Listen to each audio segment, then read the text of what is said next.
assalamu alaikum wa rahmatullahi wa barakatuhu. Bandiraɓe sehilaɓe jangiyankoɓe, ene wayno en garti e windande men wattore 24 Dental Dina TV.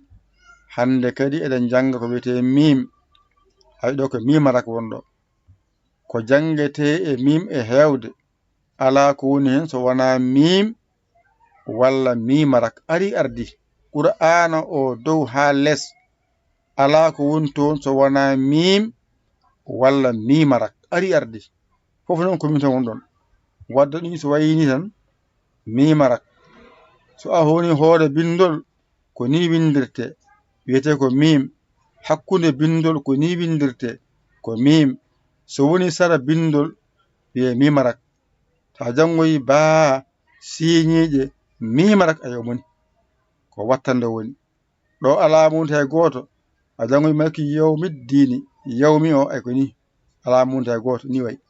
Wadde ganda so adima hakkunde inde ko wotere ko mim. Sara bindol selindima inde wotere mimarak.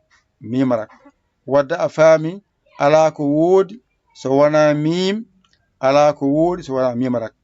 Heddo noon ganda ɗum ɗo so wayini ko mimarak. So woni arwande bindol ko ni windirte ene wiye mim. So woni hakkunde bindol ko ni windirte wiye mim. So woni sara bindol ene wiye mim. Ala mo wonde hay goto wiye mim, mimarak. Wadde ko mim woodi so adima mim, hakkunde mimarak. So woni wattande bindol ala mo wonde hay goto mimarak. Ɗo ko mimarak, ɗo woni mim, mimarak. Ko jangate e mim e hewde ko ni foti. Ko jangate e mim e hewde ko ni foti. Mimarak woodi ngaɗo mim so adima mim, hakkunde mimarak. Sara bindol mimarak, ala munde hay goto. Wadde ko jangate e mim e hewde Qur'ana dow ha less ko ɗo haaɗi. Ɗo sa wawi ɗo, a ɗiggiɗo, a faamiɗo, andu a yalti e majjere mim. Ƴette kuɗi mon e karneji mon, mbañi to jangon ɗigga windande wattore ngarata 4. Ala ko jangum so wona mimarak. Mim so adima, mim hakkunde, mimarak sara bindol, mimarak so ala munde hay goto. Ƴetton kuɗi mon e karneji mon, mbañi jangon ɗigga.